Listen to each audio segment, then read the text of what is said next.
football nostalgia as we join Mick Channon and Alan Ball.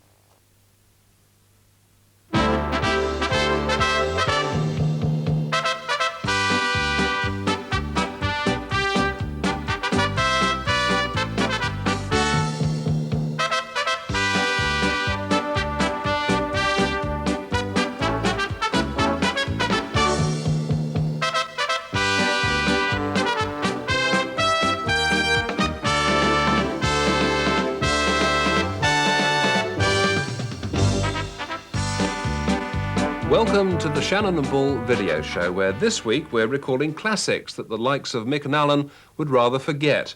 Cup shocks where top-class footballers come off second best. Story ducking low to try and backhead it. Horswell. Lockley. Touching back and will he go far enough? No! Hallam! A goal! But in the last quarter of an hour here at Lachey, they've really got to be looking for a winning goal. Perhaps Henry has found it. Clive Walker to Bill Garner. Really does look lively, Walker. Driving the ball, oh, goal!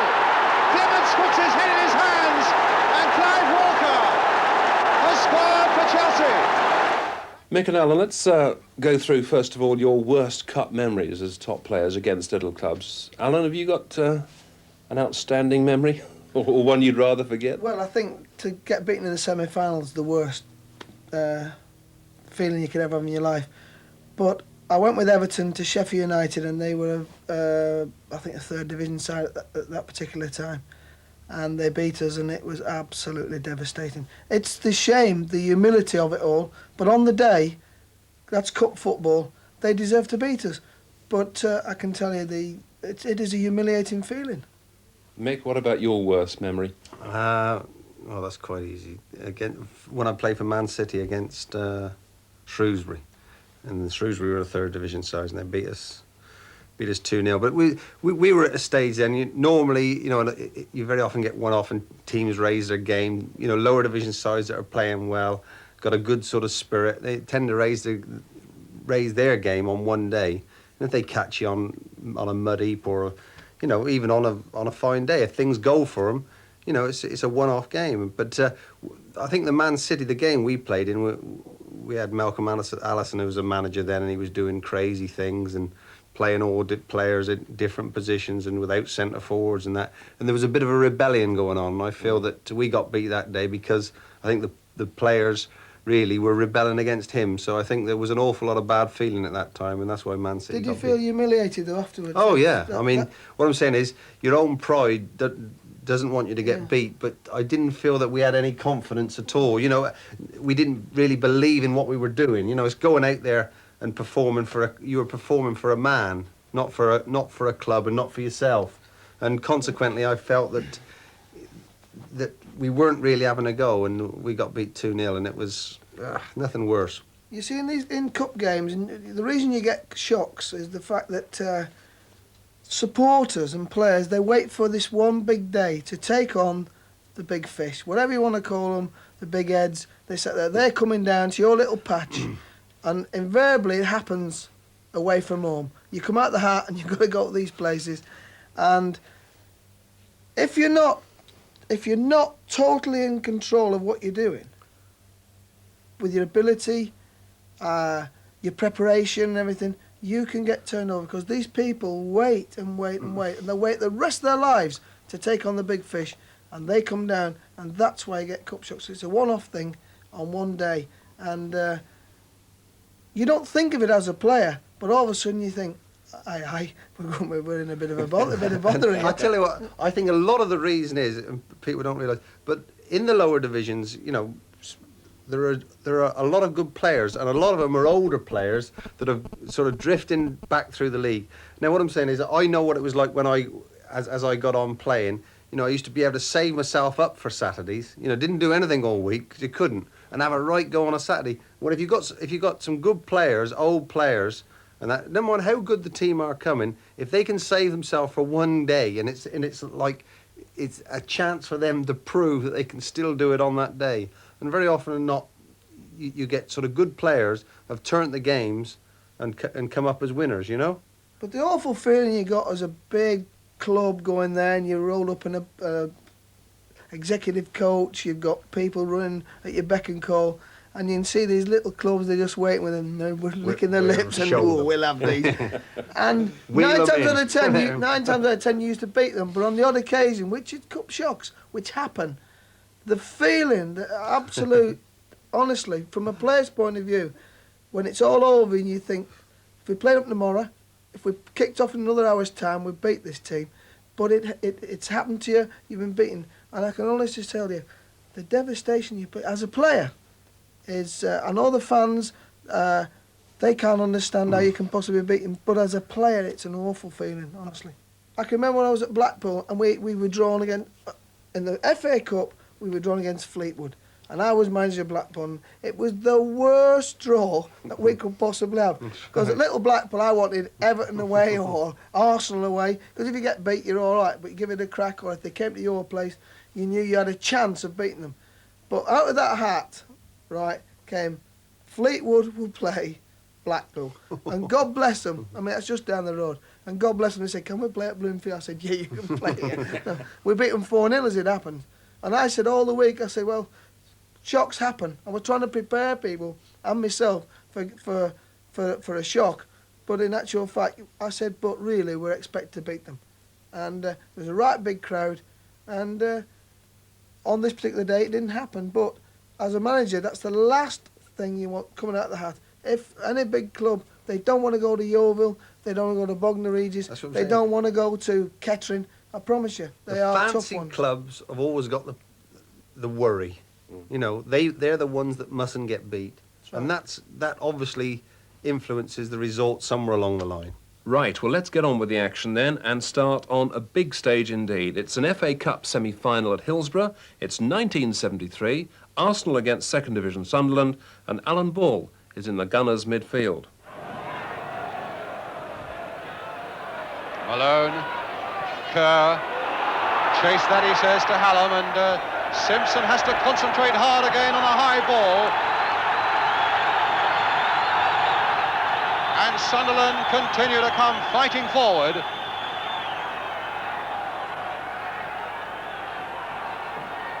Two redheads in the middle of the field, Alan Ball and Horswell, having quite a battle too, a battle of wits. But here's Kerr, here is Horswell now. Ball had left him for a moment and Kelly had to react quickly. Sunderland's throw. And again, all the Sunderland supporters behind that Arsenal goal, giving their team all the encouragement. Horswell again, and a shot! Oh, and a wonderful save by Wilson from Mickey Horswell. He'd scored against Manchester City, and he reacted as Wilson is injured. Well, that will bring memories of the Cup semi-final of a year ago. Wilson really stretched superbly because Horswell caught that beautifully with the left foot. And Wilson just palmed it away. Well, Wilson all right again. It was a leg he injured in the last semi-final, a hand temporarily injured there, and Malone turning it in again, but miscalculating. And a free kick to Arsenal. And Horswell, in his enthusiasm, going in too hard.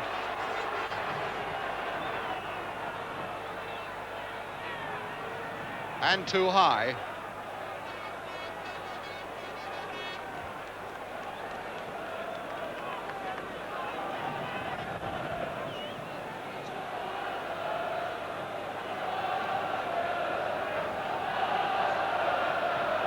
Story ducking low to try and backhead it. Horswell. Lockley touching back, and will he go far enough? No! Hallam! A goal! Lockley's mistake. Wilson came out. And Sunderland, surprising everybody, have gone into the lead through Hallam. What a terrible mistake. Rice with the free kick. Lockley right up there to try and make amends, and Horswell kicking off the line, and Armstrong going in, and Porterfield getting it away to Tuart. McNabb, oh, and he thought about a back pass, saw that Kerr was in his way, Ball, Kelly, such a need for Arsenal to keep their heads. And there's Montgomery saving well as Kennedy came in. Malone, George, ball, Armstrong, a chance. No, it won't come yet. Maybe it will now. Oh, and it went against the post and behind for a goal kick. Again, Hallam timing that leap well. 2-2. Simpson's long clearance. Charlie George. Story. But Horswell again there for Sunderland. And Hallam is first on the break. Still Hallam. And still Hallam. Oh, and a great save by Wilson. And Wilson is furious with that defence around him.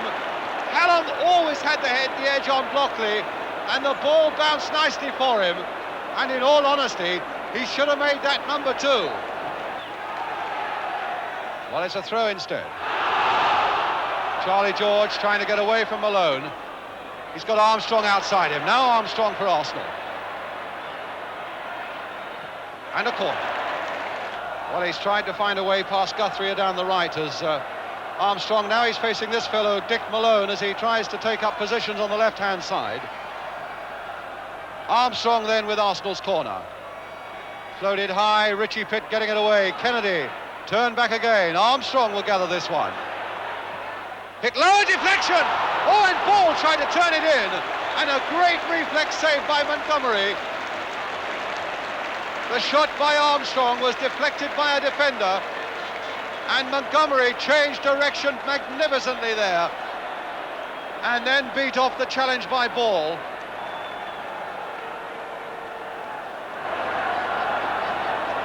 That was a very dangerous thing for Simpson to do, and there's Hughes almost through, as Arsenal waited and wondered and wanted somebody else to do the work. And Wilson in trouble again. And every so often in this game you get the feeling that Arsenal are going to concede that second goal and they're going to be right out of it. But they somehow keep surviving, and all the time they're only a goal down, they are still right in it.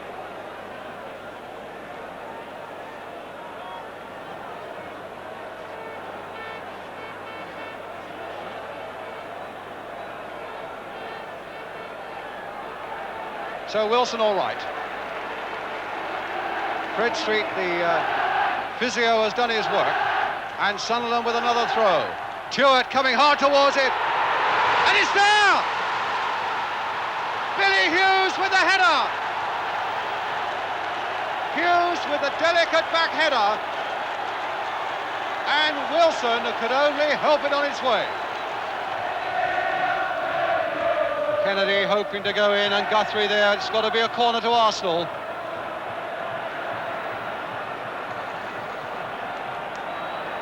Armstrong wanting to take it quickly because there's so little time left for Arsenal. They got themselves out of some corners in the past. At the moment it's hard to see how they can get out of this one, but maybe, and he miskicked that one, misfisted that one rather, did Montgomery. But he still got it away. Story. Arsenal's throw.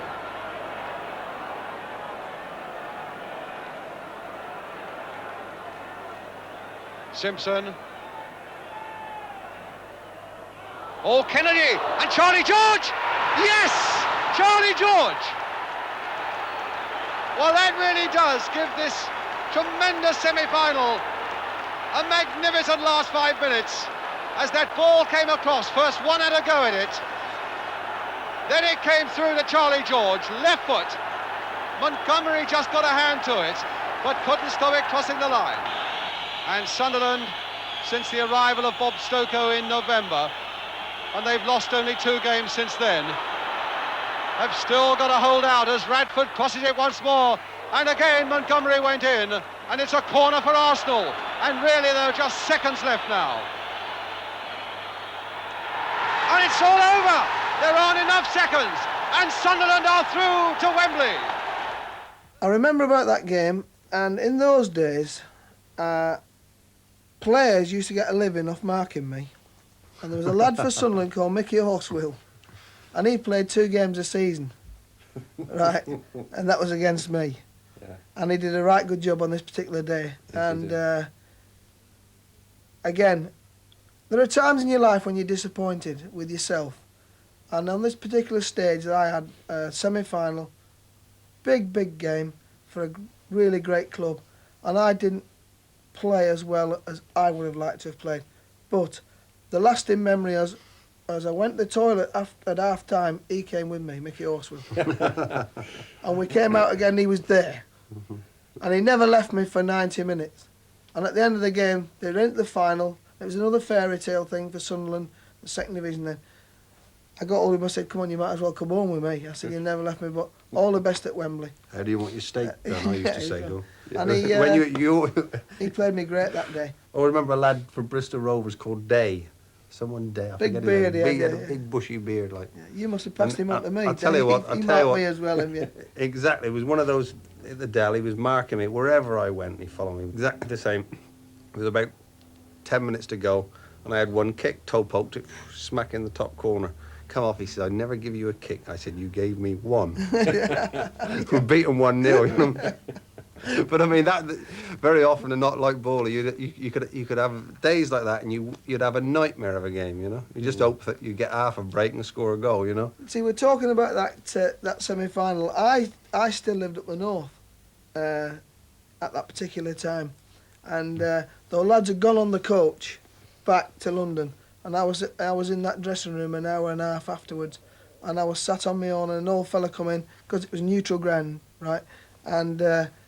He came in, he was sweeping round me. And, "That's all right, lad." I said, "I'm not, no." I said, "I can't tell you how bad I feel." He said, "What you doing? The bus has gone, like." I said, "No." I said, I still live up here, like." He said, "You better go and have a drink, ain't you?" I said, "I need more than that." The feeling I had, as I said early on, to get beaten in the semi-final is probably the worst, really bad experience, probably the worst experience you could ever have.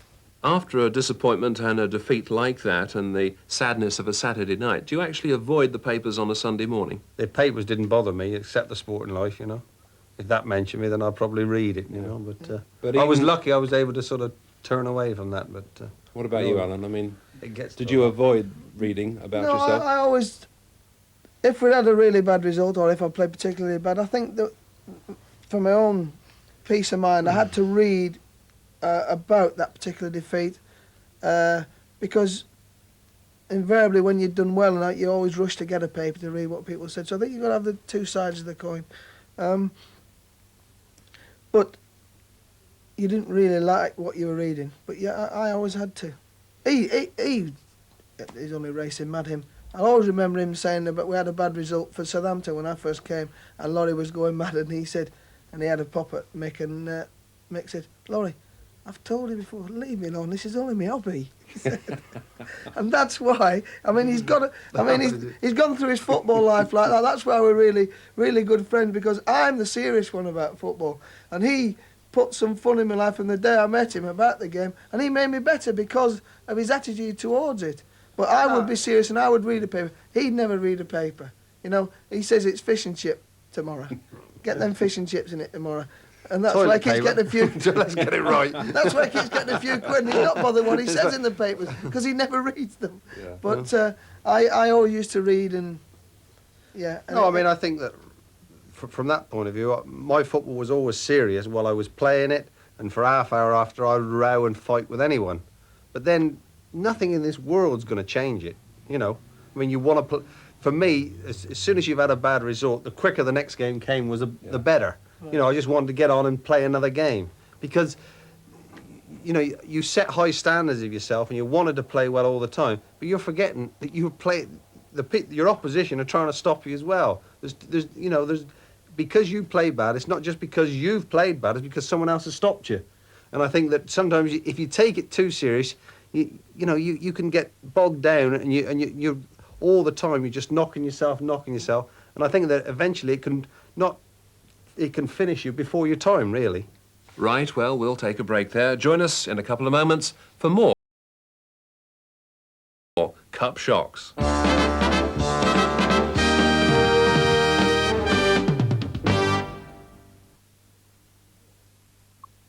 Friday. Saw an older woman for lunch. Sharon. She's 15 and a quarter. I told her I'd fallen in love with Finder's crispy pancakes. I hoped she'd enjoy the delicious filling of tender diced chicken and mushrooms, cooked in a creamy sauce and wrapped in golden crumb pancakes. Heaven. Next time we meet, I'm going to propose. Finder's minced beef crispy pancakes. Sharon asked if I had an older brother. What's this? Fairy Ultra. Non-bio, we can't recommend that. But it's a technological breakthrough. Leaves other non-bios behind. Well, leaves them behind, eh? Yeah. Look, all I want to know is, will it out-clean the leading non-bio at low temperatures on tough stains like... Tea. beetroot? Beetroot. Ah, I knew it wouldn't shift the beetroot. No, this is the Fairy Ultra one. It did shift it. New Fairy Ultra. At low temperatures, all it leaves behind is other non-bios.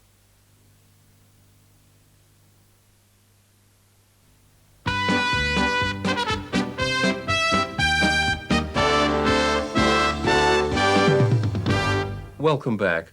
Liverpool aren't the sort of side you normally associate with cup shocks, and they would have been hot favourites in this, the third round FA Cup tie, at a struggling Chelsea. It's 1978.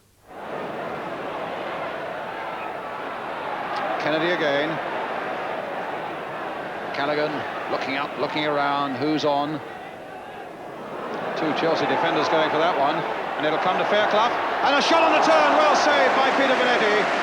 And Graham Wilkins got it away. Two Chelsea defenders going for that high ball. And when it fell, Fairclough had a couple of yards. He turned superbly. And Peter Bonetti was equal to the shot.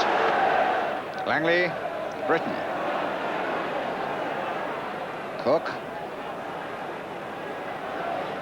Britton again. Oh, and Langley in there now.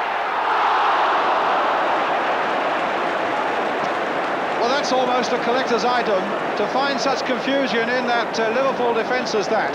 Hughes and Neal didn't read each other at all, and Langley was behind them in a flash. It was never an easy angle, and over the top it went. Ball out of play. Chelsea's throw. Clive Walker to Bill Garner. Really does look lively, Walker. Driving the ball! Oh, goal! Clements puts his head in his hands, and Clive Walker has scored for Chelsea. Walker let that one go, and Clements should have had it. But it went swinging inside that post to put Chelsea into the lead, 16 minutes gone. Harris away. So really the fight is on now. Garner, and Walker's away again. Is this going to be number two? Oh, brilliant save, and it went wide. Well, Clements redeemed himself there as Ian Britton now takes the corner for Chelsea. Steve Wicks there with a header, a safe gather for Ray Clements. So at the moment, this superlative Liverpool machine has got a little bit of grit in the machinery at the moment. Chelsea have battled and battled and just about deserved this lead that they look likely to take into the half-time interval. Dalglish with a touch, but will they go in with the lead? Kennedy! And Bonetti, a tremendous save. Kennedy got loose behind that Chelsea defence onto his favourite left foot. What a whack, and what a save. Walker chipping that free kick in. Garner's right in there. Now, can this be another goal? Finiston!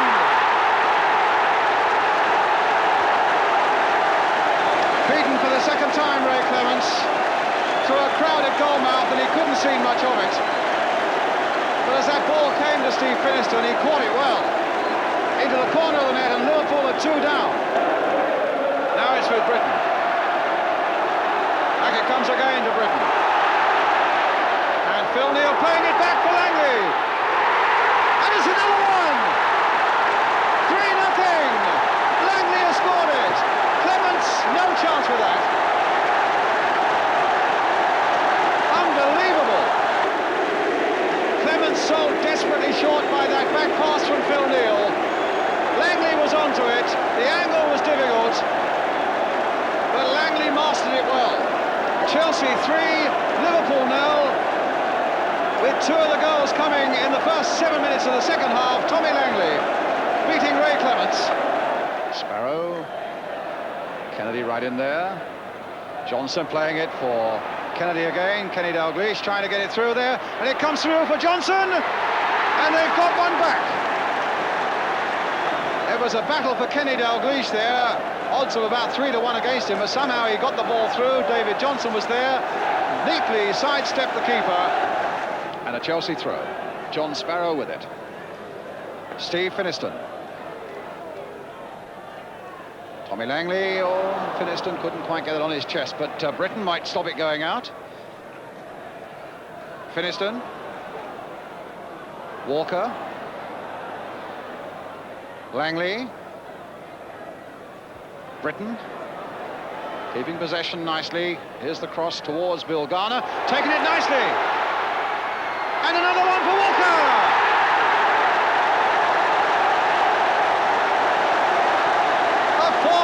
Chelsea,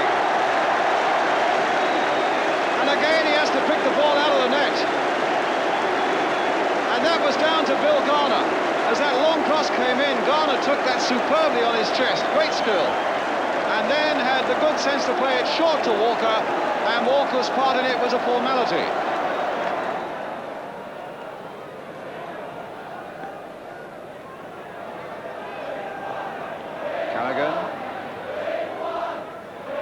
Kennedy, it'll come for Neil. Tried to play that a little bit short, and it'll come to Dalglish now as he got the skill to beat off this Chelsea side with a little chip once more. Johnson on the far side, Bonetti out to challenge him, and a corner given. Johnson in fact claiming that he was impeded by the Chelsea keeper. But the most that Liverpool get out of this is a corner. And Highway is the man to take it. Kennedy up again. Hansen in there too. Phil Thompson with that header, and Dalglish has made it 4-2.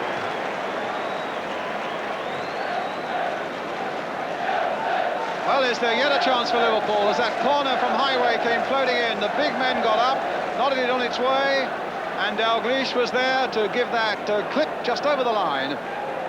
Chelsea 4, Liverpool 2.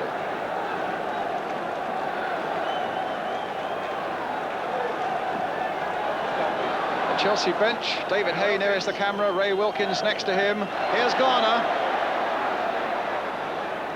But he's happy just to take the ball to the corner flag there. Hughes won't let him do that. And Emlyn, in fact, gets it away. Oh! And I don't think Garner, in fact, made contact there with Emlyn Hughes. And I think the referee is quite clear in his own mind that Emlyn's frustration is showing through, and that Bill Garner didn't make a contact. There was certainly a bit of pushing and shoving there, and the referee, who has had a really immaculate game, saw through it all. He's having a word with them, I think, for the scuffling that went on before it, and then I think Emlyn Hughes, for reasons best known to himself, made it look as though he really had been poleaxed by Bill Garner, and he doesn't look too badly off now, does he?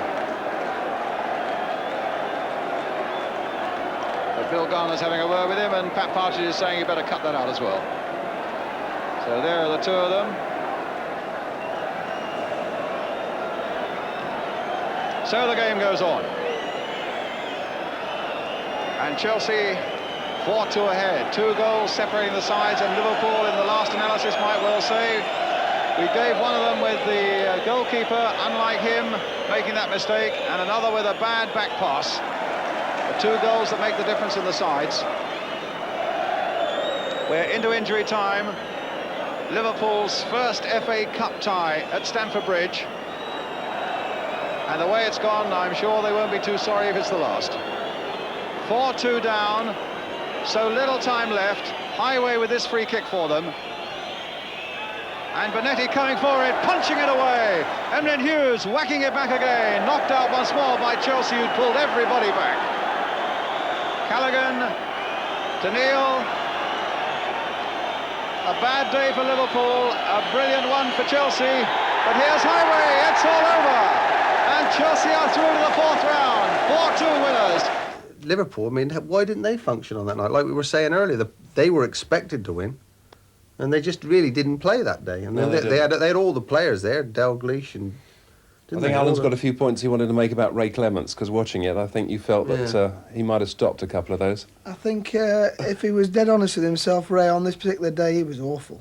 Yeah. I mean, the goals that Chelsea scored, I mean, I'll blame him for 2 of them, most certainly. Yes, Clive Walker's first goal. That's right. I mean, he never even dived for it, and I thought his angles were poor, but the one he's come out flat and didn't shut his goal off, when he's nipped it by him, I thought it was a poor goal from a goalkeeper's point of view.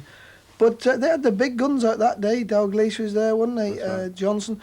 I mean, Liverpool, as we say, but it was at Stamford Bridge, and you could see the crowd. When that place is full, it's intimidating. And they have got a pride about the club, and that shed end at the bottom there.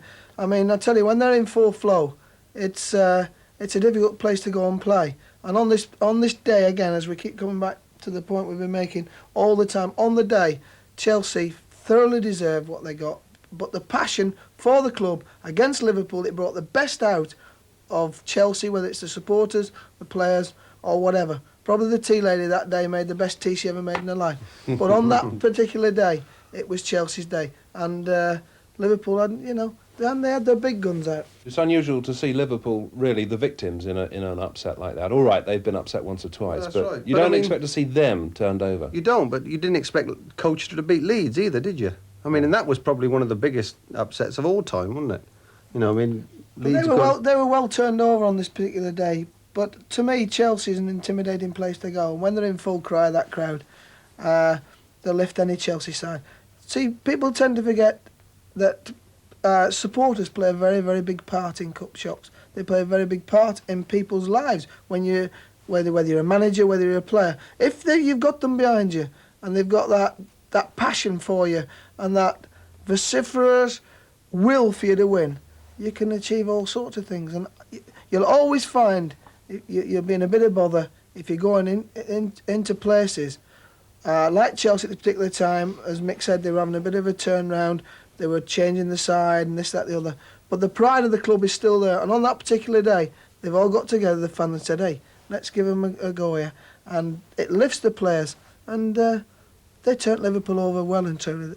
It's a good game for them. What did you think about the incident in that game involving Emlyn Hughes when he seemed to feign injury? Well, I think if he saw that himself now, he would be embarrassed with himself because it was certainly a lot of play acting.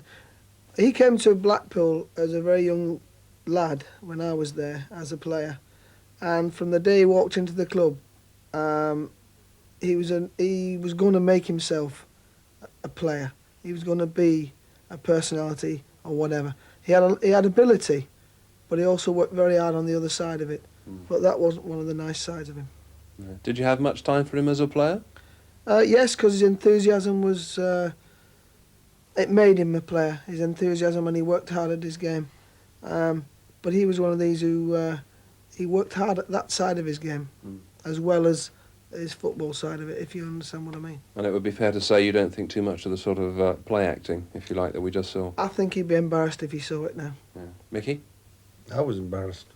I mean, he's supposed to have been a hard man. He played for one of the top teams in the country.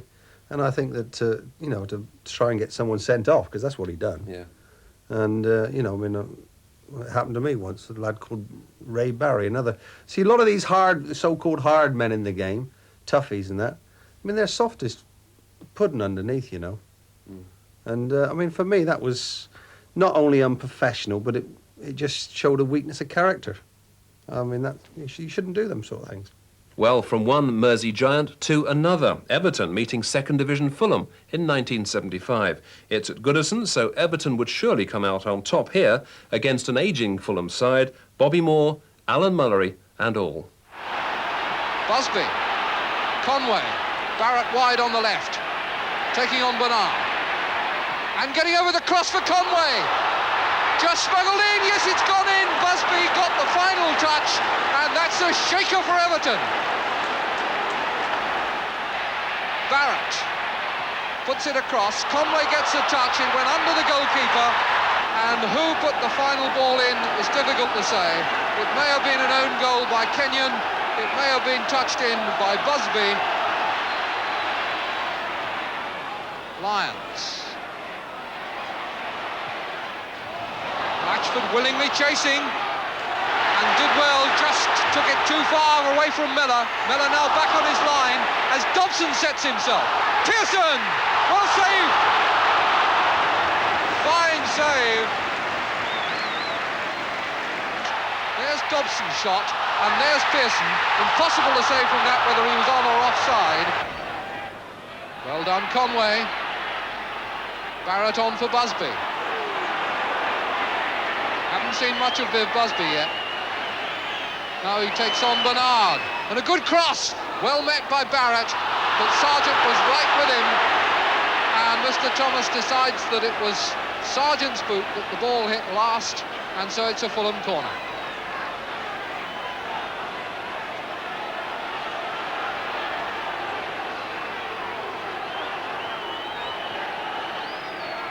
Davis issuing instructions, making sure that he's got a clear sight of the ball. The tall Lacey on the line in front of him. Slough couldn't turn, and that's played on. Has the whistle gone? Yes, it must have gone, but what for I don't know. That was surely played back by an Everton player, and Conway is going to be booked for his protest to Mr. Thomas. Mullery furious with Conway. A needless booking.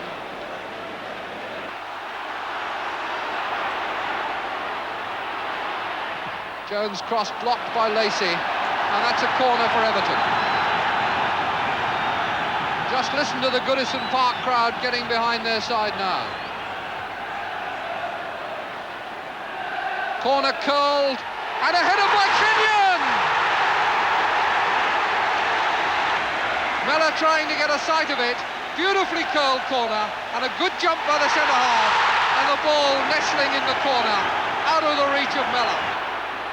Bernard out on the right, took up a good position, but has to chase the pass. Gets it back across, Miller watching it, and didn't get his hands to it. Lions!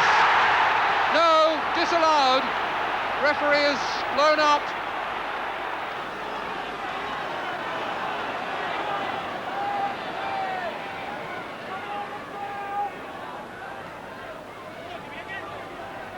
So we've had a goal disallowed by each side now, and here's Conway breaking for Fulham. Keeps it in. Now can Busby turn and shoot? Yes! Can he just? Everton 1, Fulham 2, and really this Fulham side were a bit of an enigma, really, weren't they? They had a few old players, a few youngsters in there, but they did enough to get to Wembley. Well, this to me was a shock, because being an Everton player, and we're talking about cup shocks, and Fulham have gone to Everton and won. Chelsea beat Liverpool on their own patch.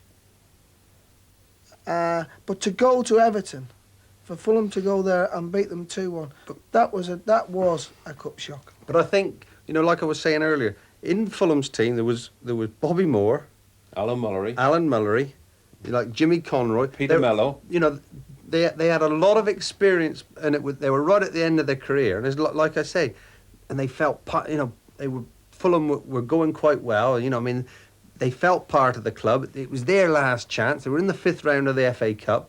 All right, you know, probably no one in this country fancied Fulham except Bobby Moore, Mullery, because they knew that they were probably playing well. They knew things were going. It was like, I mean, I know what I felt like when we were playing Man United in the FA Cup final.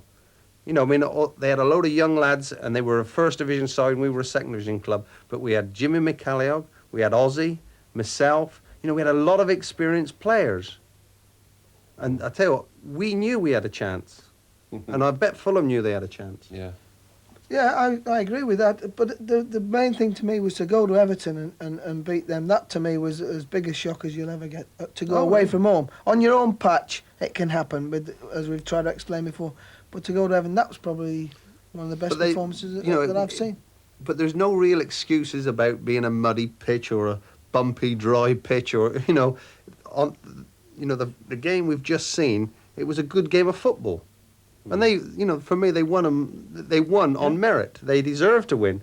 You know, and that just proves that those old players had a big influence on them, those senior players, and the young players have raised their game. And, you know, it was a good game of football. What about the referee in that game, Clive Thomas? Now, there's a man who really did make an impression on the whole of football. I think everyone knew Clive Thomas or knew about him, but I don't know that everyone liked him. Mick? I'd like to talk about Clive. Go on.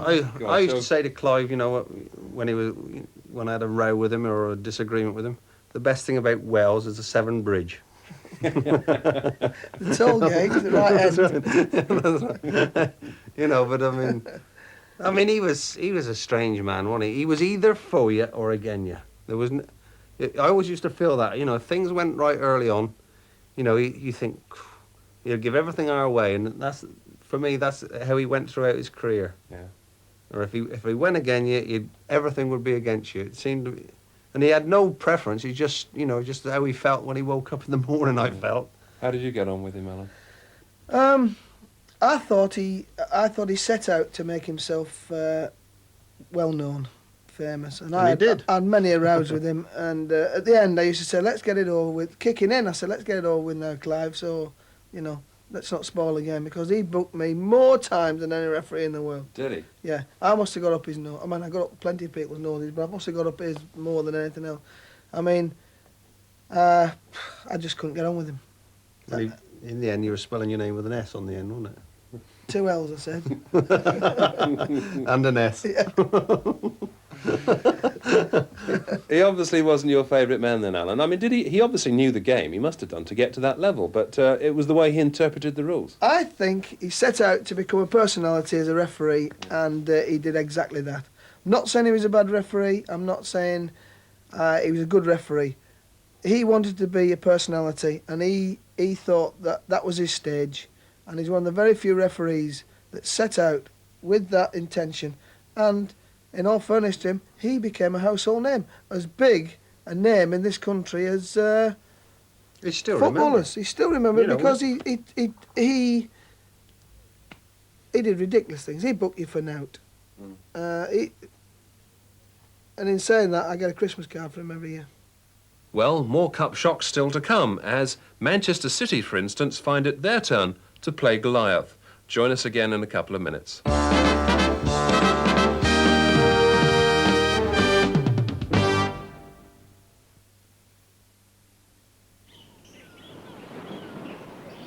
You've got such great-looking hair.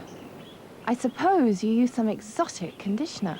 I don't. It's my shampoo. Head and Shoulders? No, it's new Head & Shoulders 2-in-1. Dandruff shampoo and conditioner. We've combined a special conditioner with Head & Shoulders to make new 2-in-1 for dandruff-free, beautifully conditioned hair. You don't need a separate conditioner then. I don't. New Head & Shoulders 2-in-1. Get me detergent and fabric softener. Detergent, softener. Don't forget my purse. That's not enough. I'm dead. Bold Ultra all-in-one. Cleans. The softener in it. I've got enough. Thanks. But no thanks. You made a good choice. Was it expensive? Actually, it costs less than your two. Less? Brilliant. Then we'll be buying your Bold Ultra from now on. Won't you?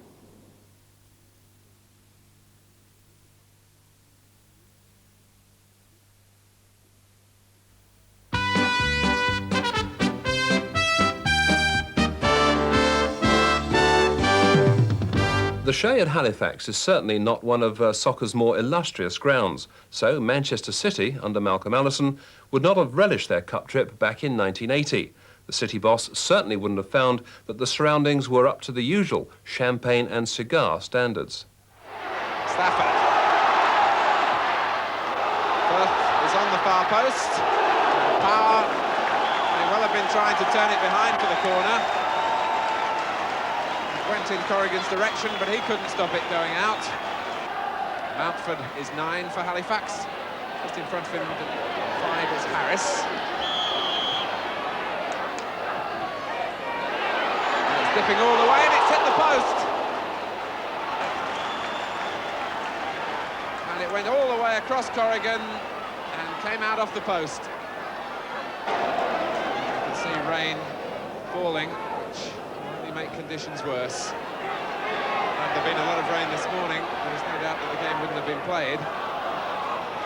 Power. Here's Shinton.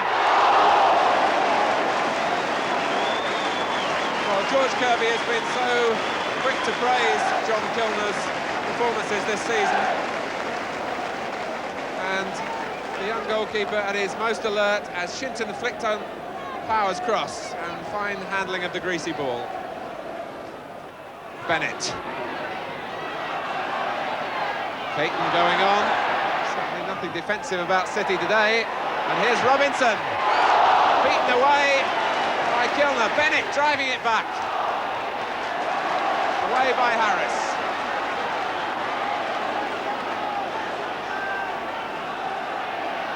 Oh, fine reflexes from Kilner again. And Kennedy, who was born in Manchester, sees himself as a Manchester United fan, so there's an extra incentive to try and put one over on City. And the volley was from Evans, from Firth rather.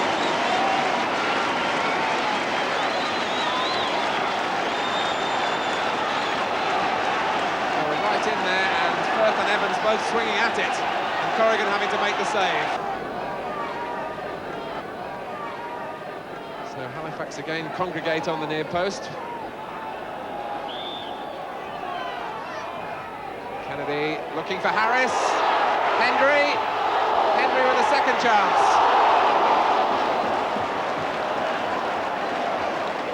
Well, that is a well-rehearsed ploy. Looking for Harris at the near post. He caused the confusion, and Hendry had two bites at it. The first one was blocked away by Robinson, and the second one, under pressure, went wide.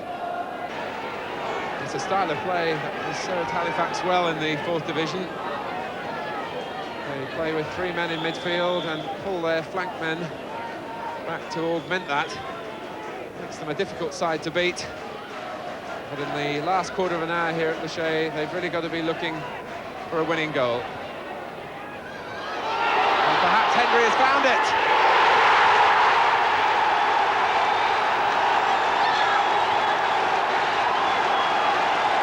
Well, it came right on cue from Paul Hendry. And the Shea erupts in delight. Stafford drilled it in. Smith laid it off. Keeping his balance, the smallest player on the field, tucked it into the corner. Caton struck Robinson, and Daly. Well, it was so close for Manchester City, Malcolm Allison and Steve Daly. Kilner was beaten. Shinton. City certainly not giving up without a fight. The referees looked at the watch. George Kirby out of the dugout. He knows that there's precious few seconds left. And he knows that it's over.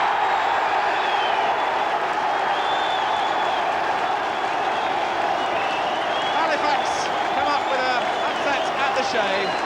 There really was a classic sort of cup shock, if you like, although, again, the circumstances were right for it, weren't they? It was the year after because I was there the year before when Shrewsbury beat us. And the following year they've gone to Halifax and they've got beat 1-0 by Halifax, who was a 4th Division club. And as we've seen then, God, dear, I mean, by then Allison had changed his team completely, you know. Your kids, your Hertfords, myself, your Futures, everyone had gone, you know. And there was a complete new team of kids, basically. And it was, to be fair to him, it was on a mud heap. But the whole club was in disarray. I mean, I think that the Man City cup ties, I mean, it was expected, you know. You know, I think probably the BBC got our game the year before. And I tell you what, you were hovering to be there. The ITV cameras were hovering to be Man City away to Halifax, you know. Our 1st Division, to be away. And you were right, you got it spot on. They got beat. My dad was a manager at Halifax, and I went there, and the pride in that little place, the Shea, it's an enormous place, but when the people get in there, they're really passionate about their club. And as Mick says, as soon as the draw come out there, Halifax, Man City, you could see them licking their lips and saying, hey, let's get these down here. Wheel them in, lad. Now then, bloody hell, no. Hey, they'll take the milk out your tea there.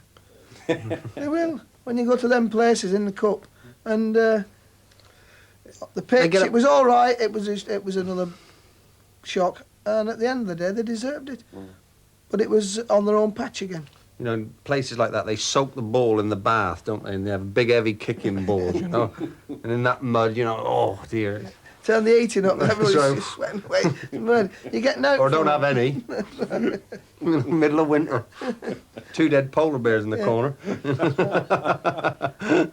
Man. But some grounds like that, I mean, when the draw comes out of the hat, as you said earlier, Alan, the little chill runs through you because you think, hang on, this could be problems. You fancy, always big clubs always fancy beating them, but there is that one day. That's the beauty of the FA Cup. That one day, no, you don't know, and conditions like that, because invariably the cup starts just after Christmas, and the weather, the draw, on the day. That's why it's such. I think it's probably the greatest competition in the world. Every time the cup came round, I used to say to the lads in the dressing room, I says, if you play professional football for 10 years, which is, I mean, not many players do that. You know, I mean, your better players do play. You to get to Wembley, you got 10 chances when you think about it. I mean, and in those 10 years, invariably you're going to get knocked out by a lower division club somewhere along the line, and hopefully, in that 10 years, you'll get there once. I was lucky that it happened to me. You know, we probably played longer. We had more bites at the cherry than most. But do you think of the average professional, doesn't get many cracks? I've been there twice and lost an FA Cup final. But the emotion, the trials and tribulations, the nearly shocks, the luck you've needed, it's been the width of a post. You just can't explain to people what you need to actually. It's only 6 games, but it is the longest road you'll ever go in your life. I promise you. And that's it for another week. We hope you've enjoyed watching the big clubs being bundled out of the cup by the unfancied sides like Halifax and Fulham. I just hope that your favourites weren't amongst them. From the 3 of us, it's goodbye.